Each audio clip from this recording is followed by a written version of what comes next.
to bed. The next morning, Daniel got up at the first sign of light. He stepped around the puddle and ran down the stairs to safety. His mother found him asleep on the couch an hour later. Rise and shine. She ruffled his hair. We've got a lot of unpacking to do before school starts. Daniel grumbled. The last thing he wanted to be reminded of was school. Back in Toronto, he'd had two best friends and a spot on the soccer team, but at his new school, he wouldn't even know where the bathrooms were, let alone who to play with at recess.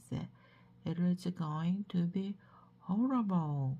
Daniel closed his eyes again, but moments later, something brushed his neck.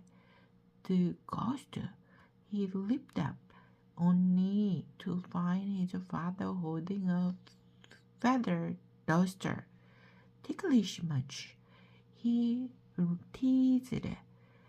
Can you clean the shelves in the dining room?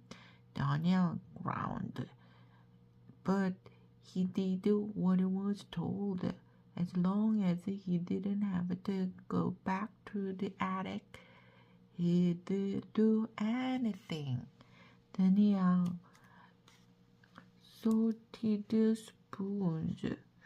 He organized underwear. He unboxed baking pans, but it was no use.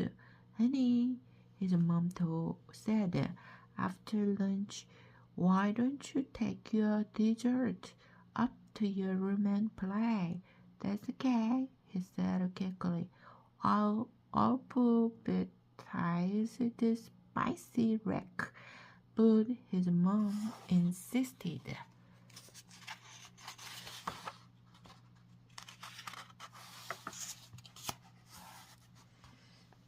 He put a plate in his hand. It had a delicious-looking piece of jelly roll on it.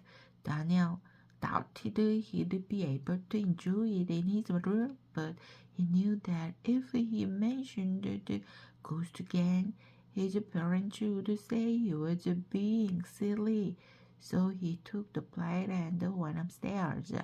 When he reached the main floor landing, Daniel edged the attic door open and pushed it.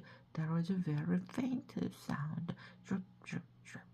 He tiptoed up a few steps. Mine is all alone. It was the voice again. Mine is got no best and no friends. The words were followed by the dripping noise. Faster now. Drip, drip, drip, drip, drip. Daniel reminded himself to breath. If there was something lurking in his bedroom, he was going to have to face it eventually. He forced his feet on keep climbing. Hello, he called. I knew you were there, so show yourself. Daniel frozen listening, but everything was still. Even the dripping sound had stopped. I owned home new, he added. Daniel walked around the puddle and into the middle of the room. Sniff, sniff, the softest little breathing sound were coming from somewhere in the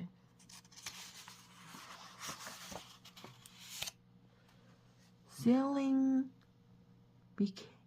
beams.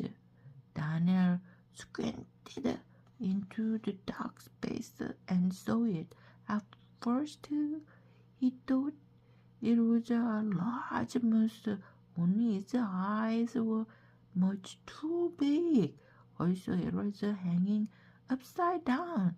Then the creature shifted and he saw the triple ripple and the sheen of its wings back